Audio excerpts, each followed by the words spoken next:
2, 1. Welcome to Made for More Living. One small step for man. With Johnny Jennings. Kick the tires and light the fires, Big Daddy. The fastest and most exciting hour of news, events, and real estate in Northern California. And this is a fact that was proved. Powered by eXp Realty. Online at madeformoreliving.com. Does everybody know what time it is? Get ready.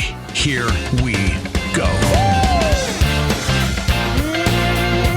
In the studio today, we have the man, the myth, the legend, a dear friend. He's changed my life and Valerie's life and our kids' lives, and hopefully he's going to impart some of his financial and real estate wisdom with you today. But Mr. Tom Daves. Johnny Jennings, how are you? Great to see you. And Mr. Matt. That's right. Yeah. Well, we need some presidential fanfare or something when Tom Daves comes onto the show. Exactly, yeah. Confetti. You know, all the lights and stuff going on. But you're not working as much as you used to, right? Not as much. Like 2 days a week or something like that? Yeah. Phoning it in from the boat on the lake? Definitely. That's what he says, but if it's a day ending in Y, you can bet he's doing something. Really? Yeah, Yeah. I went from 80 hours a week down to 40 hours a week. So now he's part-time. Exactly. Right, no more overtime. But, you know, when you love what you do like you do, Tom, it's not always work, right? It's not. You're passionate about it. You love it. You enjoy it. So I think that's what everybody wants to get to, a place where they, you know, it's not a struggle to go to work every day. You enjoy it. You're passionate about it. And it just helps us grow, and we can serve others. And, you know, the word retirement is not in the Bible. So I really don't think I'll ever fully retire, but I'm enjoying flipping homes. It's fun to find homes and buy them, fix them up, and flip them. You've been doing this for a long time, huh? I have. I actually started flipping homes back in the 90s with my first go-round with the REOs, with the bank-owned properties. I found one and fixed it up and sold it for $19,950. Are you serious? Out of that, how much was your profit? I profited on that first one. I made $5,000. Wow, big money. Yeah. Gosh, so that Back was in the early 90s, early yeah. 90s, and now you're still flipping to this day. I'm still flipping. So basically, when I started flipping homes back in the 90s, I was connected with the banks, and you know, a lot of times they would have properties that they just really want to off-board and get rid of it. Yeah. And so I was able to step in and buy it. And I just really loved it. It was really exciting.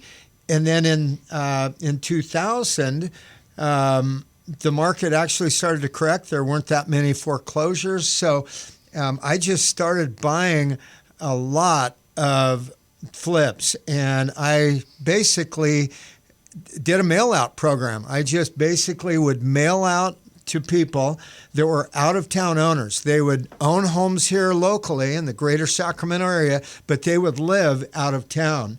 And what was really nice about that is, if you think about that, there was no Zillow that had their instant valuation. I think Zillow came out sometime around, 2006 or something like that, where they would give you the instant value. So here someone would call. Basically, my letter would say, I'll buy your house as is, where is, I'll keep the tenant in place, and quick, smooth closing, and all cash.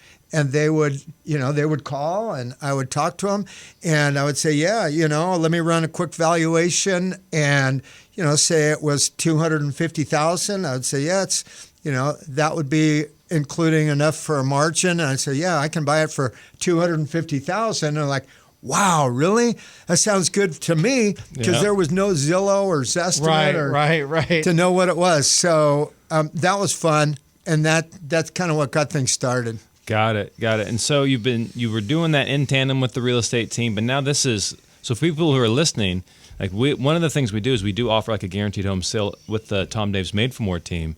And one of the ways that we're able to offer that is because we work with the top investors in the area. These aren't like hedge funds. These aren't, this isn't Wall Street. These are local people who know the market like the back of their hand. And so they're able to offer competitive prices for your property. They're not just running it through an algorithm like a Zillow. But you happen to be one of the investors that we work with to provide that service. Yeah. Yeah, absolutely. And it's really providing a service because a lot of people, they just like a clean transaction, and they're buying, what's the word? Certainty. Yeah, thank you. You They're got it. buying certainty, and people will pay for convenience. So Yeah. if you can buy a home all cash as is and flexible closing, they don't have to worry about the open houses and the stages, staging the home. It really works out great for them. So it's providing a really, really good, valuable service for them. And kind of going back to when I was buying homes. Yeah. So you've been doing this for a long time. Yeah. You've done, how many flips would you say over there? It's been probably over 400 flips. Holy moly. So And you've probably seen some stuff. I have seen a lot of stuff. It hasn't always been pretty. From 2000 to 06, you think about it, the market was going up so fast during Yeah. that time. I thought I was a genius. I would buy it and sell it and make money. But then, unfortunately, 2007 hit and the market tanked. And I had 36 homes in my own personal portfolio.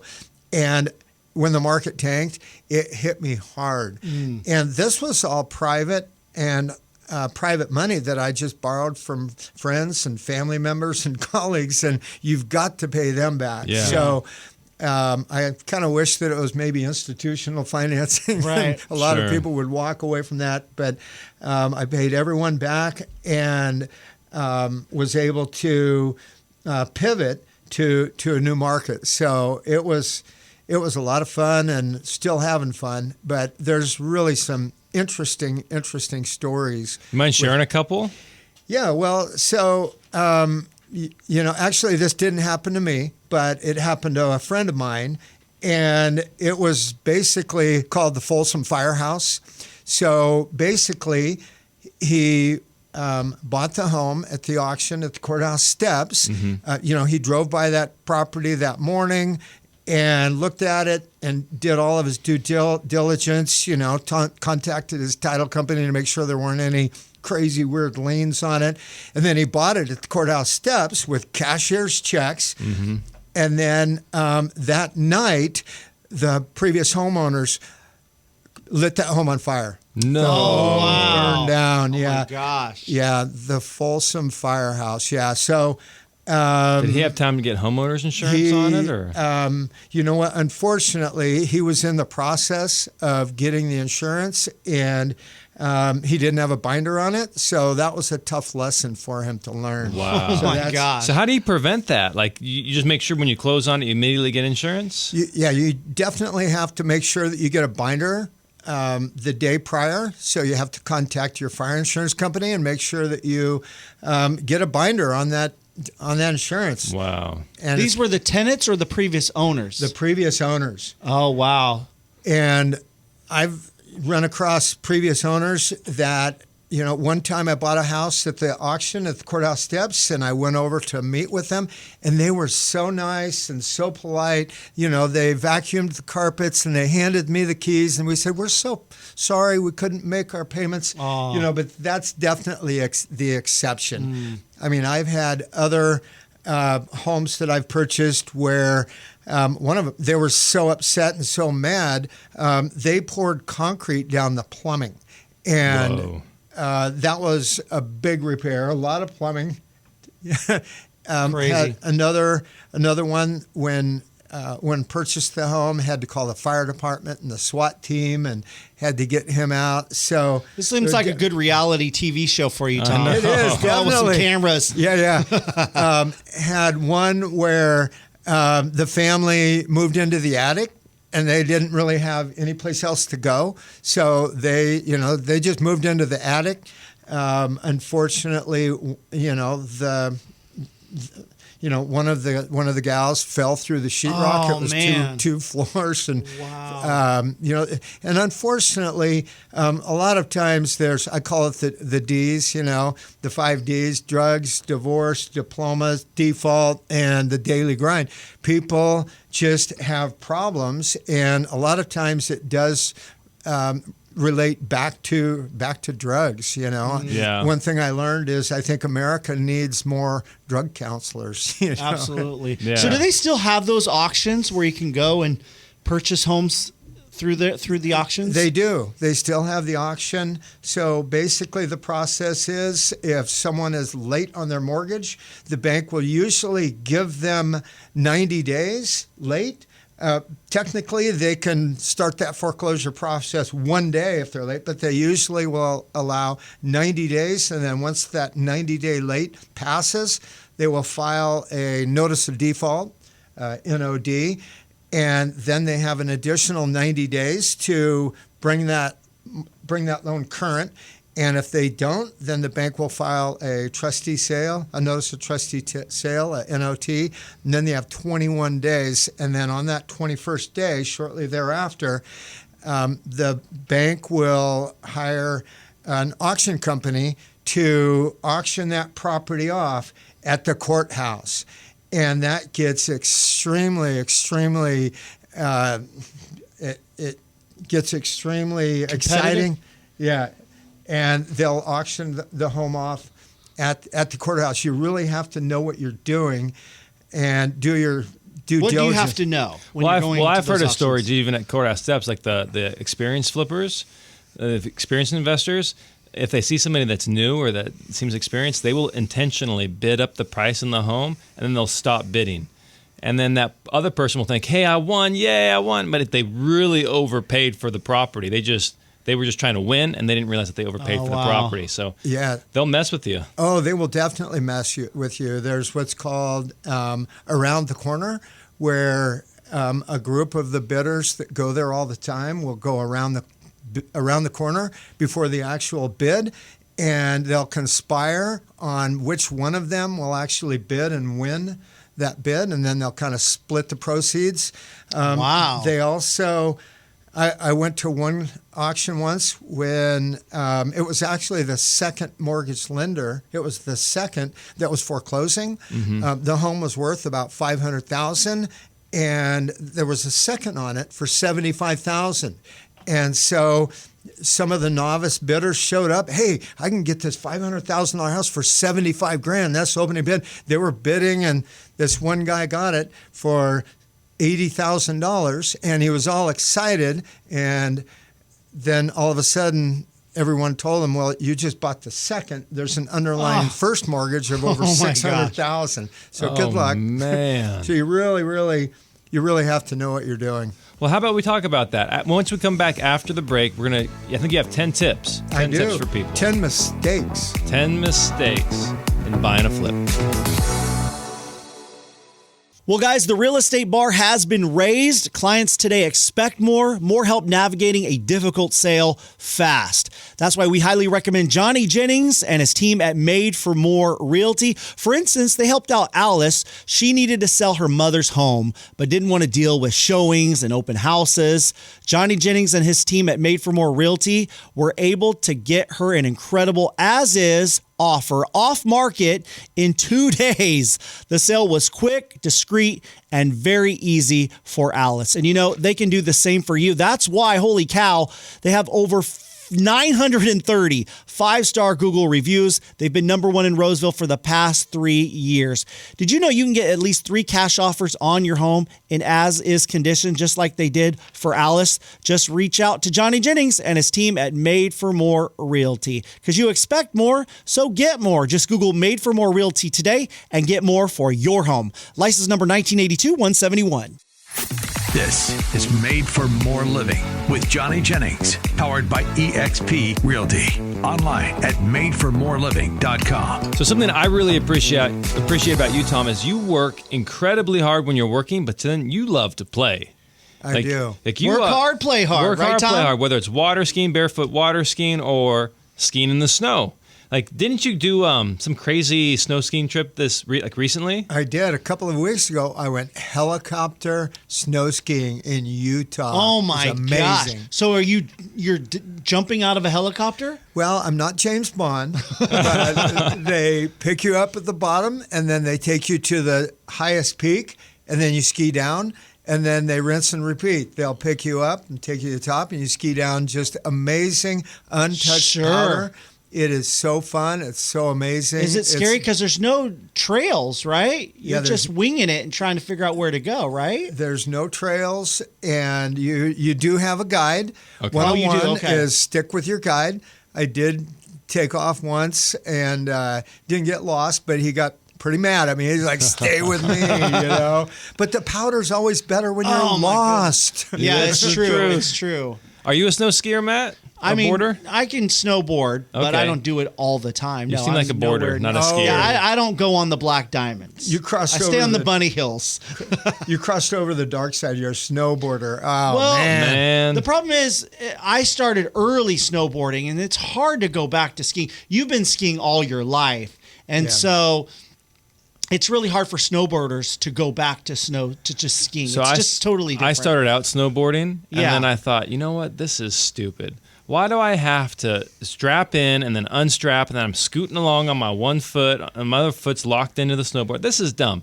Look at those skiers. They just clip in once, and then they're just going. It's true. It's magical. So I learned how to snow ski. So okay. Well, so I encourage you to make the change. It's worth it. No, I've done both, though. I just don't know that it's, I don't know, it's just more fun snowboarding. Hey, if you have fun snowboarding, then there's snowboard. more freedom, it seems like. More freedom. The thing about snowboarders is, you know how a snowboarder will greet you? How? Sorry, dude. Because he just ran you over, It's true. Dude. I'm not one of those guys. I just, I don't know. And it's also, they do say that it's easier for kids. So with Jack, right? That's who you're wanting to take? Yeah. It's easier for him to learn snowboarding than it is skiing for younger kids. Okay. It's true. You ask them, they'll tell you that. It's the kids? easier. The kids or the instructors? The instructors will tell you it's easier for kids to learn snowboarding than it is skiing. Okay. Yeah. Well, shoot, I've seen pictures, and this is, so my goal was to get Jack out in the snow 15 times this year. We've gone 0. And so maybe I'll get him out there once or twice before the season's up. It's like mid-March now. But honestly, it was you, Tom, because you sent me pictures of your grandkids out there snow skiing, and they were younger than Jack. Like how young did you start your grandkids? I started when I was 6, and both, all 3 of my kids started when they were 5. Okay. And my grandkids started when they were 5. So, 5, 6 years old is a great age to get them going. Okay. All right. Well, hey, there's hope for Jack yet, but we were going to talk about real estate flips and 10. What was your thing? 10 mistakes that people make when they buy a flip. So we'll just start off at the top. Number 1 is don't buy sight unseen. A lot of times when you go to the auction, you really can't see the home, you can't get inside, and you can't really do any due diligence, especially for a first-time flipper. It's just not a good idea to buy it sight unseen. Make sure that you get inside, you do your due diligence, and you really check that out. Number 2 is, yes, you're buying that home as is, but still do your due diligence and do your inspections. And you can always cancel. Yes, you're buying it as is, but you can cancel. And I used to get a kick out of the banks when I would work with the banks, and a buyer would purchase that home, and it was an as-is contract, and the buyer would try to renegotiate with the bank, and the bank would say, no, it's as is. What part of the as is don't you understand? Is it the as or is it the is? When they cancel. Well, when you say you can cancel, what do you mean by that? How much time do you have? Yeah, so it depends on the contract. Anywhere from 10 to 17 days to cancel. Once you've done your due diligence, and you always do have the right to come back and renegotiate, but usually on a flip, you're buying it from either a wholesaler or you're buying it from someone that's not willing to negotiate. So that's different, though. So just to clarify, that's different than the county courthouse steps. Like he's talking about going to the home or going to the wholesaler. Like there's more negotiation around there than the sight unseen at the county courthouse steps. Yeah. And then number 3 is third mistake is not knowing the cost of repairs. I see so many buyers not know the cost and what the cost of the repairs are, and they don't get the appropriate bids. And one little tip, kind of a side hack tip, is when you send a contractor out to a property to give you a bid, go ahead and tell him that you will pay for his time. Hey, I'll pay for your time really? to go out and give me a bid on this property. And then they're willing to do a better job for you. Absolutely. Yeah. So you have a go-to contractor that you take with you, or that you send out to different properties and Yes. say someone you can trust that you've worked with a long time, and Yes. you know they're going to give you an accurate, good price on what it's going to cost. Yeah, I have 3 of them that will give me a bid and give me an accurate cost on how much it's going to cost to do that rehab. And then the next one is obviously get title insurance. Or if you're buying at the courthouse, the auction, have a title company that you have a great relationship with and the customer service that you can call that morning of the bid. So you can call them, you can ask them last minute, okay, are there any last minute liens? Are there any last minute encumbrances that I don't know about? One time there was an IRS lien that was slapped on a property last minute. So I was like, okay, no bueno. I'm not gonna buy it. You don't want to buy a property with no title insurance or title research. And then number 5 is know the ARV. I know we have a lot of acronyms here today. ARV is, Johnny, what's ARV? After repair value. After repair value. Know what that is so you know. So explain that. So after repair value is after the home is fixed up, better than new. It's a shiny penny. At the top, the most value that home would be worth in today's market, completely renovated. That's the after repair value. Okay. And then number 6 is don't get emotionally attached. I see people all the time, they go to the auction and they get emotionally attached and they're bidding and overbidding and they're making an emotional purchase and they end up losing money in the long run because a lot of times you're bidding against maybe a homeowner, maybe someone that wants to buy it, maybe he's a contractor or a handyman. He can do the work himself when they move into that. They're always willing to pay more than the person that wants to make a profit from the flip. So don't get emotionally attached. And one of the tips that I always have is I have a buddy that does a lot of my underwriting, and he takes a look at the values and the ARV. And when I used to go down to the courthouse, because I'm an emotional guy, I would get emotional. Yeah, well, I want to bid another $10,000. He would, don't freaking do it. He would be on the phone. No, this is your max. Only go to 620. That's it. Well, you're making me feel better because that would be me. I would want to win, and then I'd end up winning the bid, and then I'm really losing in the long run. But yeah. And it's so funny. You see so many people down at the courthouse, and they're on their phone. Okay, bid another 20,000 bid, and then number 7 is have your funds in order, and anything from if you're buying at the courthouse, you're going to have cashier's checks. Make sure that you make those out to yourself. I have a friend that went to an auction, and he made those out to the bank. And when you go, you have to make them out yourself so you can just sign them over. So make sure you have your funds in order, whether it's a bank, a credit union, private money, hard money, institutional funds. Sometimes, if you're a homeowner, sometimes these homes will qualify if they're not in too bad of condition for FHA or a VA loan. If it's in worse condition, you can get a conventional. But if it's really, really bad, then it's a hard money or just cash. Do you have any tips on how to, if somebody's looking to get into flipping, like how they can get access to this capital? Sure. So I would just, go online and just Google it, hard money loans in greater Sacramento area, connect with a real estate agent and just chat with, your mortgage broker. There's a lot of different avenues for financing. And then number 8 is flood and fire. Make sure you check it out and if it's either in a flood zone or that also make sure that you know that you can get fire insurance, and not only that you can get fire insurance, but also that whoever you buy it to can get fire insurance, because now fire insurance is getting more and more expensive, especially with the wildfires in LA. So make sure that you get the fire insurance and the flood. Number 9 is be realistic. Don't try and hit a home run the first time. And even if you just break even or you just make a little bit of money, the knowledge that is going to teach you is insurmountable. And that will really help you grow momentum to purchase another flip. Yep. A lot of people ask me about joint ventures, and I'll never forget when I first got started in real estate, my broker taught me, he basically said, you know what a joint venture is?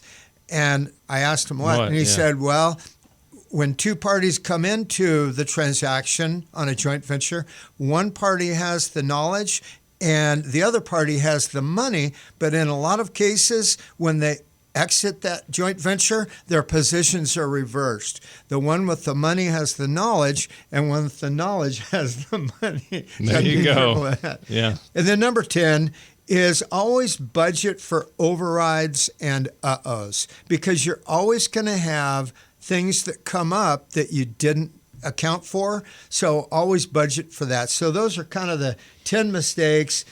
Make sure that you do your due diligence and check it out. So with that number 10 for the uh-ohs, how much of a budget would you recommend? Like how do you build that uh-oh budget? Yeah, I would say right around 10%. I think 10% so. of the ARV or of the ARV. So if it's ARV is 500,000, $50,000 uh-oh. Yeah, could be. In case they pour concrete down the plumbing. Right? Yeah. Well, hey, thanks so much for being on the show. If somebody has a situation they're wanting out, they want to skip the showings, they want to just go directly to you, what's the best way for them to reach out? Just give me a call or send me a text, 916-342-4777. 4777. And of course, you can reach out to us at madeformorerealty.com. We're happy to connect you and make the introduction. Thanks for being on the show today, Tom. Awesome. Thanks, Johnny. All right, it's a new year. Maybe you're thinking about a fresh start, moving out of state, or maybe upgrading to someplace bigger, downgrading to something a little bit more manageable. Who can help you with that? Who's going to walk you through it and make sure you have a seamless, simple process and get you the most money for your home? It's, of course, Johnny Jennings and his team at Made for More Realty. There's a reason why, guys, they've been voted number 1 in Roseville for the past 3 years, why they have almost 1,000 5-star Google reviews. In fact, they sell homes 27% faster than other homes on the market. You expect more? Get more with Johnny Jennings and his team at Made for More Realty. Just Google Made for More Realty today and get more for your home. License number 1982-171. This is Made for More Living with Johnny Jennings, powered by eXp Realty. Online at madeformoreliving.com. So, Matt, I know this isn't necessarily the most intriguing title, but I think this is going to have huge ramifications potentially for home buyers, home sellers, and definitely real estate agents. Okay. And it's that Zillow basically paid Redfin, so 2 major real estate portals, technically both brokerages, paid Redfin $100 million to be its exclusive rental listings manager. And so what that means is like a lot of people will go on Redfin or on Zillow to look for homes to rent. And Zillow. Oh, I didn't even know that. I didn't know people were going to Zillow to find properties to rent. I thought that was just exclusively for homes that were for sale. Oh no! Now they have properties that you can rent. So Zillow's been doing the rental thing for a long time. Oh, I didn't know that. I honestly didn't know Redfin had been doing that, but I knew Zillow had been doing that. And the cool thing, so like oftentimes people will contact us. Hey, you're a real estate company. Can you help me rent a house? And it's like, hey, that's not something we do, but we'll give you some tips on how you can find one. And a tip that we've given for years is go to Zillow. Oh, really? Yeah, go to Zillow and you'll find a lot of homes on the market. And the great thing about Zillow, at least in the past, I haven't checked it like this week, but at least in the past, what you're able to do is you pay one fee, and now your application is good for so many days on all these different properties that are on Zillow. Whereas if you go the more boutique property management route, every single property management company you go to, you're going to have to pay for a background check. Yeah, when I Googled homes for rent, top of the list is Zillow. Yep. And so Zillow is just further cementing its position as the go-to place for rentals with this Redfin acquisition. And there's even talks that maybe, because Redfin I don't think has ever been profitable. I don't think they've been around for 20 years. Okay. There's talks that maybe Zillow might even buy Redfin. That would make sense. So anyway, so the reason why this benefits or has an impact on homeowners, like buyers and sellers, is it's the further consolidation of Zillow's power. You saying they have some kind of a monopoly? I would argue they 100% have a monopoly. Like, I don't know, like if a monopoly in the definition of 51%, they definitely have a monopoly. What do they have a monopoly on? The searches, so the web presence. Like when I go into people's houses and I always ask them, hey, so when you're looking at homes online, like what websites do you like to use? I always hear Zillow, or I hear Zillow and Realtor.com, or I hear Zillow and Redfin. But the common denominator across nearly everybody, I'd say 98 out of 100 people, is Zillow. Well, during the Super Bowl, remember, you had that Homes.com commercial that ran for, it seemed like 7 or 8 times at least. I know. But I even try. I got Realtor. When I Googled homes for sale, Realtor.com was number 1, Zillow number 2, Homes.com, Redfin, Century 21, Remax. So Made for More. Yeah, Made for More was right there. Actually, yes. Yeah. That was right below the cream of the crop, right? Yeah. With your picture right next to it. But I wouldn't say they have a monopoly. I'm sure it's probably a dominant, just like Google search is definitely their search volume is 95% market share. You basically add everybody else's search volume up. Zillow is right around there. So it's Zillow and then literally everybody else. Right. And that's so why I care and why I think the consumer should care is that's not good for the consumer. So some things that Zillow does that people are not aware of, generally speaking, is one, if your realtor isn't advertising with them, they will suppress the listing. How is that legal? I can't do that. I can't suppress somebody else's listing on my websites, but Zillow will suppress the listing. Another thing. So they're not giving the consumer, the home buyers, all the information. No. And it's not based off, and the homeowner doesn't even know it. The real estate agent may not even know it, but they are suppressing the listing. Another thing that they do is if you inquire on a property, they're selling that data. They're like when you fill out the form, hey, I'd like to learn more about this property. Sure, but who isn't? They are selling that data, and depending on the situation, it's not getting sold just to one person. It's getting sold to many. Oh, I would assume that. Yeah, absolutely. But anytime you fill out a form online, I would assume it's getting sold. That's why I never give my accurate information. Okay. Then why are you filling out the form? But that's happening. And then there's the Zestimate. The Zestimate is not always accurate, but what happens is people will look at that, and if they want more, if they are looking to sell their house for the most amount of money, which most people are, and that Zestimate is high, they're gonna cling to that dollar amount and say, well, Zillow thinks my house is worth this much money, and that can end up costing them money in the long run. Or let's say they go live on the market, it'll say many times, hey, you're listed for $800,000, but Zillow values your home at $785,000. Well, Zillow now for every buyer that's coming on there, it's just based off an algorithm. Zillow doesn't really know what your house is worth, but now every buyer is thinking that the house is overpriced, which it may be, but it may not be. And Zillow is just putting its tentacles into everything, and the more stuff it puts its fingers in, the more I think it really distorts the real estate market and really hurts the consumer in the long run. Really? Absolutely. And so there's companies out there now that are actually that are intentionally not putting their houses in the MLS or not putting their homes in a way that where Zillow can automatically just suck the data into their website. There's Howard Hanna, I think, is one of the companies. Let me just double check that, but I believe Howard Hanna. They don't put the property on MLS where Zillow can come in and extract that information because they don't agree with the way Zillow presents information to the consumer. Yep. And so they're now taking the control back, because if you're a real estate agent, can you do that legally? Are you allowed to do that? Absolutely. There are some issues. It's called clear cooperation. So they're trying to figure out is this really allowed? if you want to be part of the National Association of Realtors, if you want to be part of the local MLS and put your other listings on the MLS. So people are battling it out. Sometimes it's more regional, but it's called Clear Cooperation. And so we'll see how Clear Cooperation ends up shaking out in the long run. But like Howard Hanna is doing this just because they have a dominant position in their marketplace. There's other brokerages out there that are doing this, and they're claiming that by not putting it out on the generic websites, like the Zillows and stuff, that their clients are actually getting more money because it's creating a situation of competition for these exclusive listings. Sure. And so there's something special about it. Something like people are typically 7 times more motivated by the fear of loss. And so if, hey, this house has not hit the market, but it will hit the market in the next 2 weeks, and then everybody's going to know about it, sometimes people are willing to pay a premium to not have to compete with the rest of the population. And so, these companies are arguing that exclusives are actually helping their clients. It's true, because it seems like from what you're saying, when I hear this a lot from people in the industry, is they do not like Zillow. They have issues with inaccurate property evaluations, outdated property information.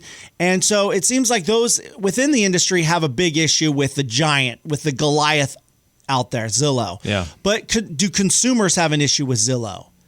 Consumers, so they don't understand it. They don't get it. They don't understand. But they're naive. So Yeah. it seems like in order for anything to get to change, there's going to have to be some education attempt of consumers, and they have to see some kind of benefit of revolutionizing the search. So what needs to happen process. is local MLSs need to cut Zillow. There you go. They need to cut Zillow, and so if in our MLS, it's called MetroList. MLS needs to cut Zillow. Can they do that? Yeah, they can control whoever they want to have the access feed. So then that's going to be something that The reason why they don't is because of money. But what's going to happen? Zillow pays them. Zillow pays for that for that feed, and so if they don't, what's going to end up happening is they're going to be out of business.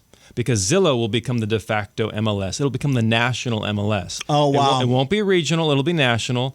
And Zillow is also, in my opinion, also going to ultimately become a real estate brokerage. So there's all those teams out there right now that are Zillow Flex teams, but they're like, maybe they're an independent brokerage in their Zillow Flex team, meaning they're getting leads from Zillow. Sure. Exclusive, like a lot of leads from Zillow. Maybe they're with EXP. Maybe they're with Keller Williams. Maybe they're with whoever. But they're getting these leads from Zillow, and they're with a different brokerage. Eventually, Zillow is going to become that national MLS, in my opinion, if nothing changes.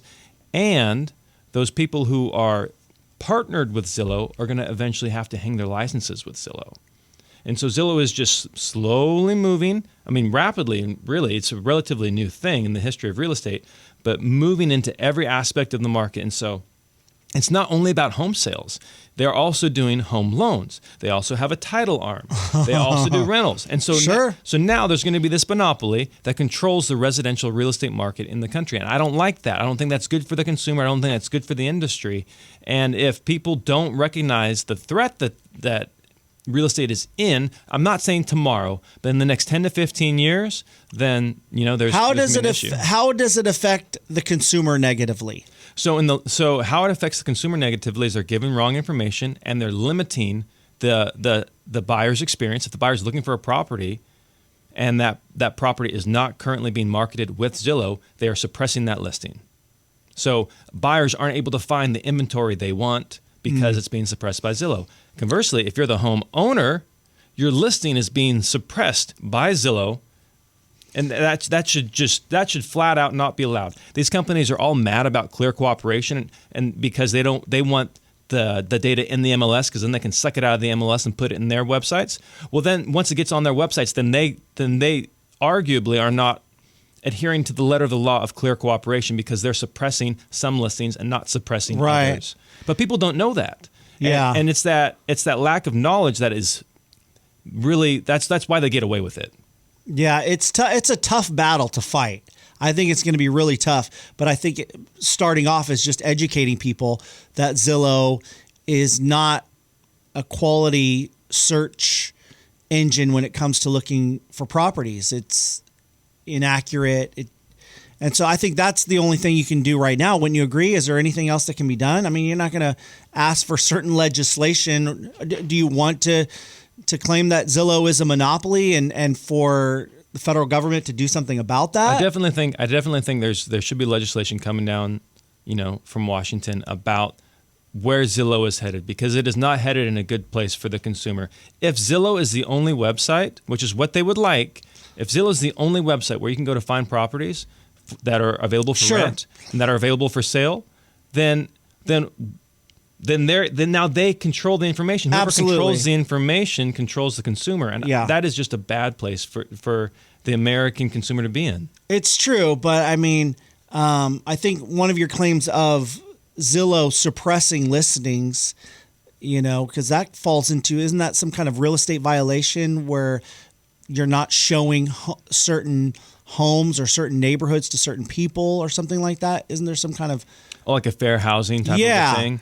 So I don't know if it's necessarily based off of fair housing laws. Like there's a number of different things that fall under fair housing, but what they're doing is they're just suppressing it based off money. And if you're listening to this and you're saying they don't suppress listings, well then what's Zillow Showcase? Zillow Showcase is where they promote listings if you're paying for it. So if they're promoting some listings more than they are promoting others, my argument is they're suppressing those other listings. It's a pay-to-play system, and what's very frustrating is that's not what Zillow is doing with the MLS. Like I pay my MLS dues, and the point of my MLS dues is to help get my listings out to as many people as possible, not to then have to pay somebody. So I'm paying an MLS, and now I got to pay all these other different websites.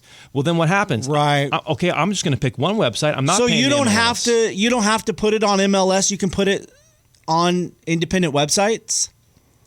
Yeah, you can, but then it gets in the more regional thing, and then you have to have a form signed. Okay. Is it on the MLS? And so, yes, you can, but there's a process to go about it. But what's frustrating for me, the real estate agent, is why am I paying MetroList if I now have to pay Zillow as well? Right. Why? Oh, and if it's Zillow, well, guess what? Now Realtor.com is going to start doing this. Homes.com is going to. So now I'm paying 5 different companies to promote a listing. Well, shoot, why don't I just pay Zillow? Because everybody's going to Zillow anyways, and that's how the MLSs are going to become irrelevant.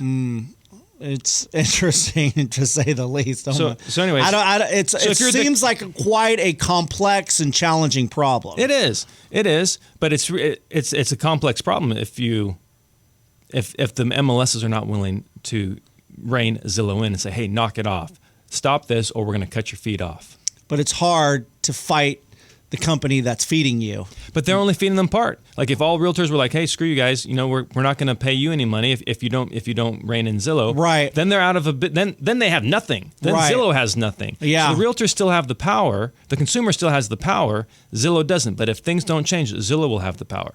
And anyways, isn't that something that the Association of Realtors can get on board and try to put together a fight with MLS, or at least a conversation, a dialogue? Yeah, I'm not even talking about necessarily fighting, but hey, if you have an IDX feed, then you have to show all listings the same. Otherwise, I would argue, then what are we doing with clear cooperation? Because the whole argument against clear cooperation is, hey, you can't be like having pocket listings and show some listings over here and some listings over there. Like we want a marketplace where everything's visible. Great, let's do it. And by the way, Zillow, you have to knock it off because you can't be suppressing some listings and promoting others. There's no way they're not going to do that. That's a huge revenue funnel for them. It is a huge revenue funnel, but if you're getting 10% of your revenue off of that and 90% off of just having access to the feeds and having the searches and all that, well then take the 10% haircut and keep the rest of the 90. Have you spoke with anyone at MLS about this issue? Have they responded or discussed this at all? No, this would be good. I should probably invite them on the radio show. Yeah. This is more like just water cooler talk. Right. in the realtor office. Yeah. Like, obviously you're passionate about it. It seems like a big issue for you, and especially for the real estate industry going forward as Zillow balloons to, all these different areas that they want to take over. Yeah, they're gonna if they are not checked, there's gonna be no competition. So imagine if the only computer you could ever buy was a Dell computer. Right? Yeah. There's all these great products out there that are competing. Yes, there are some that are more prevalent than others, but if all you could buy was a Dell computer, then that's all you're going to buy. like I think competition helps the consumer and it helps the industry as a whole. And Zillow is slowly but surely removing competitors. Well, guys, the real estate bar has been raised. Clients today expect more help navigating a difficult sale fast. That's why we highly recommend Johnny Jennings and his team at Made for More Realty. For instance, they helped out Alice. She needed to sell her mother's home. Johnny Jennings and his team at Made for More Realty were able to get her an incredible as-is offer off market in 2 days. And you know, they can do the same for you. Did you know you can get at least 3 cash offers on your home in as-is condition, just like they did for Alice? Just reach out to Johnny Jennings and his team at Made for More Realty, because you expect more, so get more. Just Google Made for More Realty today and get more for your home. License number 1982-171. This is Made for More Living with Johnny Jennings, powered by eXp Realty. Online at madeformoreliving.com. Matt, so I know you're all pro tariffs. Yeah, right. You love the tariffs. He's being sarcastic. I am not. And I've talked to a lot of economists, smart guys, who say that tariffs are not a good idea. Conservative podcaster from the Daily Wire, Ben Shapiro, he thinks tariffs are a bad idea. Who's the guy down? Who's Bill Gates' best friend? Billionaire Warren Buffett says it's a terrible idea to create these tariff wars. That Donald Trump is asking 25% tariffs on the United States and Canada, and China is upping their retaliation and increasing tariffs. And so this tariff war, from the folks that I've talked to, say this is bad for the economy. And the National Association of Home Builders just came out and said that this is going to increase the cost to build a home anywhere from $7,500 to $10,000. I think it was the Ford Motor Company who said it could add $4,000 minimal to each vehicle. So I don't see how this is going to be good, at least in the short term, immediate short term, at least while Donald Trump is in the White House, how this is going to help the economy and bring down inflation. Well, what people are doing is they're talking about only tariffs. Like they're acting like that's the only lever in the entire economic spectrum to pull here. And they're also projecting on what's going to happen. It's not like what is happening, what has happened with these tariff rules, or they're projecting with what's going to happen. And so, for example, like if Canada doesn't want to have a 25% tariff, well, then stop tariffing us. Like all of a sudden, the problem's gone overnight. People were like, there's no way Trump's going to be able to stop all these people from coming over the border and do all these. Well, I just read a report that in the last, 25 years, illegal border crossings are the lowest they've been in the last 25 years. But at the time, they're like, that's impossible. That's never going to happen. And now here we are, a short month into it, and they're at the lowest they've been in 25 years. So when people are, I think a lot of that's fear mongering, and I'm also curious where that money's coming from. So so if China is in China's the main culprit here. I think that's really who Trump's going after is China.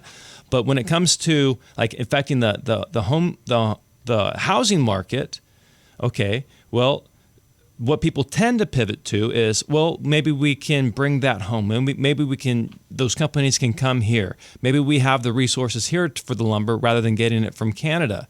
But that's not the only cost in building a house is the lumber or the raw materials. There's cost in the labor, and there's lots of cost in regulation. Sure, I get it, but it's a part of it. So correct. So instead of just focusing on the one part, okay, let's say the tariffs are having a negative impact on the overall cost of building a home. You want to improve home affordability. Well, then let's reduce some of the unnecessary regulations that already have a chokehold on. I get it, building. but let's look at it from a business. Let's say a home builder, right? Yeah. And they've got to bring in lumber. What else did they say? Drywall, appliances, all of those things that they have to purchase in order to complete this home construction. Yeah. It's costing them 25% more, not altogether, but on those specific products, right? Okay. And so they're not gonna eat that. They're gonna pass that on to the consumer. But you're acting like the consumer is just mindlessly going to buy all this stuff. Like the consumer is the ultimate decider. Are they going to want to buy a house at that price point? Or is the builder going to have to figure out a way to reduce costs? If the builder can't do it, is the government going to figure out a way for the builder to reduce their costs? Like People. I get it. The consumer's just going to mindlessly. Okay, I'm just going to buy a more expensive car. No, they're not going to buy a car. They're going to look for another option. Then don't you think that will reduce consumer spending? If inflation goes up because importing is more expensive, then that just gets passed on to the consumer. Does inflation go up? The market's a moving thing. It's not just black or white, tariffs or no tariffs. There's all these different, in a free market, there's all these different opportunities for people to come in and solve the problem. Sure, I get that in the long term, right? But immediately, I'm just looking at really quick. I mean, again, using the Trump example. I mean, there's been with illegal immigration. There's people who are now saying they're going to invest hundreds of billions of dollars in the U.S. in the next 4 years, right? That's automatically creating jobs. Inflation's a problem. Inflation is an unseen tax. It's an unseen tariff, and it's the government that creates inflation by printing uncontrolled for trillions and trillions of dollars. They are essentially tariffing the American people, and nobody's even and no other government. So if you reduce the cost of the amount of government spending, if you reduce that down, that's going to have a deflationary impact on the economy, which could also offset the cost of these tariffs. Right. I don't think anybody has a crystal ball. I think it's going to be a wait and see what happens. Absolutely. Obviously, if these tariffs actually go through and there's no kind of negotiation between the countries, I wouldn't say necessarily China, but definitely Mexico and Canada. And I'm just basing this on information that I've received from smart economists and from companies who say yes. I'm just a dumb real estate broker, but I'm confident.